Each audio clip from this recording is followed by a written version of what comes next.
Cuidado que hoy habla Powell. Hay que tener mucho cuidado porque va a ser en breve, va a ser en pocos minutos, así que es importante lo que él vaya a decir de cara a todas las noticias que vienen esta semana, la semana que viene, desde el punto de vista económico, en un mercado con altísima expectativa, con todo lo que está pasando en China, con todo lo que va a pasar el 1 de febrero con la subida de las tasas, también la próxima semana con todo lo que tiene que ver con el Advanced GDP o todo lo que tiene que ver con el Producto Interno Bruto, a ver si el trimestre pasado realmente Estados Unidos creció o no creció. Eso es importantísimo desde el punto de vista de lo que está pensando el inversor. Además, en este video te quiero analizar o quiero compartir contigo cuál es mi visión de lo que puede pasar el día de hoy en los mercados. Así que empezamos de una vez este análisis donde hay que tener mucho cuidado con lo que vaya a decir Powell. Eso es lo primero. Y segundo, vamos a ver todo lo que tiene que ver con la apertura de Wall Street.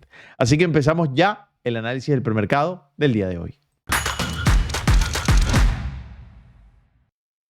Muy buenos días, my friend. Mi nombre es Dani Pérez y me puedes seguir en todas las redes sociales como Dani Pérez Trader, tal cual como está escrito aquí. Soy el cofundador de MDC de The Investor You y bueno, mi misión es compartirte siempre contenido de alta valor en todas estas redes, tanto en Instagram, en YouTube, donde te invito a ver mis últimos dos videos, tanto todo lo que está pasando en China, lo hablo con profundidad sobre esa reapertura que se dio el pasado domingo y además todo lo que advierte también el Fondo Monetario Internacional y cuáles son mis conclusiones sobre ambos puntos que creo que es muy importante para que empiece el año muy informado, así que te invito a verlos. También me puedes seguir en Twitter, donde estoy muy activo, y en TikTok. En cada una de esas redes comparto contenido completamente diferente, pero siempre orientado a lo mismo, a encontrar oportunidades de inversión. Y todos los martes y jueves, como siempre, publico todo mi análisis antes de la apertura de Wall Street. Y bueno, hoy no va a ser la excepción. Hoy va a hablar Powell a las 9 de la mañana. El mercado, si se fijaron el día de ayer, sobre todo en los índices americanos, subió al principio de la mañana con un ritmo muy lento, pero con un ritmo bastante consistente, para después a partir de las 11:30 de la mañana en Nueva York empezar a bajar de manera importante. Y eso simplemente denota la incertidumbre. Les decía el viernes pasado que lo que viene es rock and roll en los mercados, sobre todo con las noticias que vienen. Vamos a revisarlas, por ejemplo, esta semana. Hoy habla Powell. Obviamente todo el mercado está muy sensible a lo que él vaya a decir de cara al 1 de febrero, que va a ser el aumento de las tasas de interés. Pero bueno, esta semana tenemos la inflación de diciembre, va a ser el jueves. Para mí particularmente va a ser un día que se va a mover demasiado los mercados. También tenemos todo lo que tiene que ver con el sentimiento del consumidor el viernes. La semana que viene vamos a tener todo lo que tiene que ver con la parte de la inflación de los productores, las ventas al detalle. Pero para mí más importante va a ser todo lo que tiene que ver con la parte del índice de manufactura de Filadelfia y también todo lo que tiene que ver con el existing home sale, que para mí el mercado real estate está muy interesante. Y ya la semana que empieza el 23 de enero, para mí todo lo que tiene que ver con el Advanced GDP, que es el Producto Interno Bruto. Además, la semana que viene empiezan a reportar empresas importantes desde el punto de vista del calendario trimestral de resultados. Todos los resultados, todas estas empresas que cotizan en la bolsa van a empezar a publicar resultados importantes o ya lo están haciendo, pero la semana que viene empiezan importantes como la banca, que es sumamente seguida, obviamente, es muy importante, es un termómetro interesante. Y ya después, a final de mes, principio de febrero, vamos a ver todo lo que tiene que ver con las tecnológicas. Entonces viene mucha noticia que va a impactar los mercados y es muy importante que lo tengas en cuenta. Además, muchas empresas también están anunciando despidos, como por ejemplo fue todo lo que tiene que ver con el caso de Coinbase. También está Goldman Sachs. Coinbase anunció un recorte aproximado del 20%, alrededor de 950 personas. Pero bueno, ayer la acción subió más de un 15%. Hoy está manteniéndose un poquito por debajo de los niveles que cerró ayer, pero al parecer es una noticia que ha tenido buena aceptación.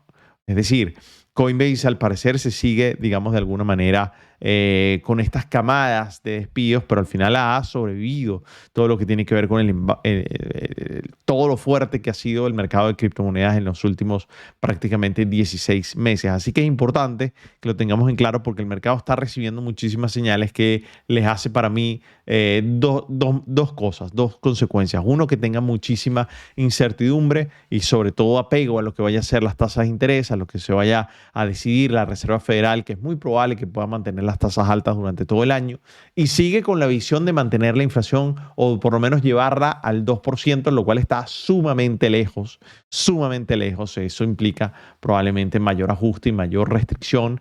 Y con la apertura del China, una de las cosas que te decía es que, digamos que de alguna manera pueden haber sentimientos encontrados y los bancos centrales están en una diatriba de cuál puede ser el efecto de esa apertura de China desde el punto de vista comercial y económico, así que va a ser muy importante, incluso desde el punto de vista de salud, con todo lo que tiene que ver con el nuevo brote de COVID que está pasando y con esta apertura, y lo que tiene que ver con el año nuevo chino que va a ser ahorita a finales de enero y todos los viajes que van a hacer, pues bueno, eso tiene unas consecuencias de si va a traer nuevas infecciones o nuevos aumentos de casos en el mundo, pero bueno, al final, digamos, si el mundo está preparado y está, digamos, con buena protección, no debería producir tanto efecto. Pero si vemos desde el punto de vista del VIX, que es el índice que mide la volatilidad, en este caso el S&P 500, claramente nos damos cuenta que el mercado está en una ligera compresión. Aquí estamos teniendo prácticamente una compresión muy clara entre este punto y este punto de aquí, y esperamos que el mercado vaya a tener y vaya a explotar. Tenemos claramente la zona de soporte y resistencia. Si el mercado logra bajar con fuerza, eso significa que el precio de las acciones y de los principales índices debería de subir. Eso sería algo bueno. Pero si el mercado empieza a subir aquí de manera importante y logra llegar a los 25 y, ¿por qué no, nuevamente a los 34, que es la zona de resistencia, podríamos estar teniendo unas bajadas muy importantes en los índices. Si pasamos a los índices de una vez, en este caso, el S&P 500, que es el como me gusta analizar a mí o cómo empezar estos videos los martes y los jueves, estamos en una gráfica diaria para ver todo a nivel macro, para llegar a lo micro. Nos damos cuenta que el mercado, después de bajar el año completamente, el año pasado, el mercado trata de subir, hacer un intento, pero esto lo ha hecho anteriormente. Vamos a ver si el mercado logra hacer, yo les digo, viene rock and roll, es decir, viene movimiento muy fuerte, y para eso estaría esperando probablemente que los mercados pudieran bajar, incluso tocar el mínimo que hicimos el año o más o menos en mediados de octubre del año pasado. Si vemos una gráfica un poquito más detallada, nos damos cuenta que miren cómo el día de ayer el mercado hace este movimiento. Justamente llegó a la zona de resistencia que te había compartido anteriormente, hizo un pequeño sobrepaso para luego bajar muy fuerte y contundentemente. Si trazamos aquí un retroceso Fibonacci, nada más para entender en dónde estamos, desde el punto de vista de la corrida del retroceso, ya pasamos el 50%, lo cual para mí el factor de que el mercado continúe bajando es importante durante el día de hoy. Fíjense cómo el mercado encuentra varias resistencias que antes eran soporte y de ahí el mercado se logra impulsar para seguir bajando. Es importante entender cuál va a ser el desenlace que vamos a tener en este punto, pero aquí es muy claro que esta ligera compresión es porque precisamente estamos esperando qué es lo que va a hacer Jerome Powell, y es por eso que el mercado ha cambiado drásticamente su postura, esperando. Está como una zona como de espera a ver qué es lo que va a decir. En el caso de que lo que diga impacte negativamente al mercado, pudiéramos llegar al precio de los 3.872. Estamos en este momento en 3.894, pudiéramos quedar ahí. Y en el caso de pasar, pudiéramos estar llegando incluso a los 3.852, es decir, podríamos estar cayendo 40 puntos y aquí vamos a tener oportunidades en corto de inversión a la baja de manera importante. Sin embargo, si el mercado se devuelve y las noticias que dice o la forma en la que lo dice, no solamente su lenguaje verbal, sino su corporal es positivo, los mercados lo toman bien, pues digamos que podríamos llegar al área de los 3.912, pero allí van a haber muchos vendedores y hay que tener muchísimo cuidado, no vaya a ser simplemente un engaño y vaya el mercado a continuar desde ese punto. Así que hay que estar muy importante. Yo creo que si el mercado logra pasar los 3.916, podríamos estar teniendo tendencias alcistas bien interesantes, y para mí es el momento en que me activaría en largo sin mayor preocupación, porque mínimamente puede llegar al precio de los 3.943. Es decir, también pudiéramos estar subiendo unos 50 puntos. Aquí no se trata de adivinar qué es lo que va a hacer el mercado, se trata de tener un plan para cada cosa que haga, porque podemos capitalizar tanto cuando el mercado sube como cuando el mercado baja, y eso es lo importante, no estar improvisando. Ahora, si vemos el perfil de volumen, nos damos cuenta que el mercado otra vez llega a una zona, como decir, de soporte desde el punto de vista del volumen. Aquí va a haber mucho comprador, en este caso en el precio de 3.825, y en el caso de que el mercado no logre romper ese soporte, pudiéramos estar subiendo con fuerza. Pero insisto, para mí es muy probable que podamos caer y podamos llegar al área de los 3.847, como te acabo de comentar anteriormente. Vamos a ver Bueno, ese es mi escenario de mayor probabilidad, pero estoy preparado para todo lo que haga. Si vemos el NQ, nos damos cuenta que claramente el mercado también está haciendo algo muy parecido, aunque en los últimos 2 días el mercado subió mucho más de lo que subió el SP 500. Acuérdense que los movimientos en el Nasdaq son muchísimo más exagerados. Así que bueno, aquí nos puedes estar diciendo que el mercado, digamos, de alguna manera todavía no ha salido de la zona de soporte y resistencia que hemos estado prácticamente desde antes de Navidad. Así que es importante que lo tengamos en cuenta. Ahora, si vemos un análisis un poquito más detallado, mire cómo el mercado sí, es cierto, hace un ligero sobrepaso, algo que había hecho anteriormente. Podríamos anticipar que de ahí el mercado iba a caer y efectivamente eso es lo que está haciendo. Ahora está confrontando el soporte, pero si logra caer, vamos a estar cayendo a los 10.848 y para mí ahí hay grandes oportunidades de capitalizar hacia la baja haciendo day trading. Ahora, si vamos directamente a las criptomonedas y les pido que me den un momentico.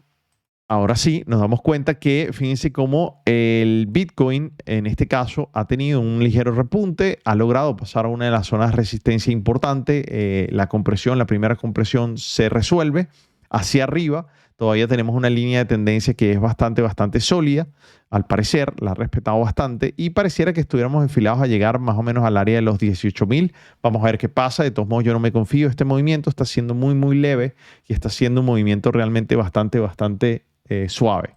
Cuando me refiero a suave, me refiero a sin fuerza. Así que miren la fuerza de la bajada, miren la fuerza de la subida. Así que no me confío todavía a que este movimiento pueda originar realmente un movimiento fuerte hacia la alza. Necesito ver más cosas. En el caso de Ethereum, todavía como se mueve un poquito más que Bitcoin, tiene un movimiento un poquito más rápido, un poquito más fuerte. Sin embargo, todavía tiene una resistencia importante alrededor de los 1387, que pudiéramos estar llegando ahí, 1387, 1390, y desde ahí podríamos estar bajando. Insisto, todavía no es un movimiento tan fuerte como lo hemos tenido anteriormente, ni siquiera ha llegado al 50% de esa bajada tan importante que tuvimos por allá en noviembre. En el caso de ADA tuvimos un repunte importante, pero seguimos, como les decía en mis historias de Instagram, seguimos entrampados en un canal bajista. Este movimiento era esperado, lo hemos tenido anteriormente, pero justamente cuando llega a la resistencia, de ahí baja de manera importante. Así que hay que esperar un poco. Lo positivo es que lleva varios días enrachado, con la excepción de 1 o 2 días desde el 30 de diciembre, más o menos llevamos enrachados la mayoría de los días y eso es algo bastante positivo, pero insisto, necesito ver que rompa esa resistencia, incluso que rompa el área de los 0.37 para decirle, bueno, señores, pudiéramos estar llegando a 0.50 de manera interesante. Así que hay que esperar, paciencia, que es lo que hace la diferencia. Por ahora, el oro sigue en rumbo a los 1900, como les había comentado. Creo que ahí vamos a llegar a una zona de resistencia importante y de ahí podríamos tener simplemente un retroceso. Ahora vamos a ver si ese retroceso logra pasar los 1826. Si lo logra pasar, no va a ser un retroceso sano, pero si no lo logra pasar, creo que podríamos romper y llegar entonces al área de los 1960. Hay que tener calma. Creo que, digamos, vienen buenos tiempos para el oro, tal cual como habíamos comentado anteriormente. Por último, solo comentarles que el dólar sigue perdiendo un poco de terreno ante las monedas con más comercio dentro de los Estados Unidos. Sin embargo, está en una zona de compradores importantes y cuidado con la reacción que podemos tener aquí. El dólar podría estarse apreciando en ese punto. Y desde el punto de vista de los bonos del tesoro, en este caso el de 2 años, ha perdido un poco de valor en los últimos días. Sin embargo, el día de hoy choca con un soporte importante y tiene una reacción. Para mí esto sigue siendo una consolidación para mayor continuación alcista, lo que significa que las tasas de interés pudieran subir un poquito más de lo que esperan los analistas. Así que vamos a esperar, estoy atento. Te pido que estés atento a todas mis historias dentro de mi cuenta de Instagram. Te pido que estés atento a todo lo que tiene que ver con mi canal de YouTube, que estamos sacando información pero muy valiosa. Así que nada, ya sabes, en todas mis redes aparezco como Dani Pérez Trader, tal cual como está escrito aquí, sin ningún tipo de carácter adicional, ningún número, ningún carácter, ningún barra baja, punto, nada de eso. Ya sabes que si alguien te escribe con ese tipo de usuarios, no soy yo, son cuentas falsas que ya me han creado más de 200 cuentas falsas en lo que va de los últimos 6 meses. Todas han sido denunciadas, pero bueno, eso solamente lo que hace es buscar, y vamos a decirlo claramente, no hacer el bien o robar realmente a la gente que les escriben diciendo y utilizando mi imagen. Así que te pido que estés súper atento porque yo no le pido dinero a nadie en ese sentido, así que tienen que estar muy atentos en eso porque prometer rentabilidad en este negocio es algo que no tiene sentido. Porque este negocio se trata de ganar más veces de las que pierdes o ganar mucho más de lo que pierdes. Pero aquí se pierde. Y esto es importante que alguien te lo diga porque aquí hay que pensar en probabilidades y no hay nada que tenga 100% de probabilidades. Y eso por eso es tan retador, por eso a la gente le cuenta tanto hacer este negocio, porque la gente no asume las pérdidas. Pero si ustedes cambian el chip y asumen las pérdidas como el costo de hacer negocio, como cuando tú tienes, por ejemplo, una venta de celulares y tienes que comprar celulares para poderlos vender, bueno, es lo mismo que las pérdidas en este negocio. Tienes que asumir esas pérdidas para poder ganar, pero no las puedes ver como pérdidas, sino como parte de una probabilidad y parte de tu estrategia, que es lo normal. Cuando tú ves eso de esa manera y puedes hacer un escenario como yo lo que acabo de decir, lo que te planteo todos los martes y jueves, digamos que en ese sentido vas a poder trabajarlo de manera muy profesional y sobre todo no estar improvisando, sino simplemente tratar de ejecutar esa estrategia que tanto probaste, que tanto mediste, que tanta efectividad calculaste y que de alguna u otra forma tiene que tener un desempeño bastante parecido a lo que ha sido en el pasado. Así que te mando un abrazo, cuídate mucho y nos vemos entonces en un próximo video. Chao, friend. Bye.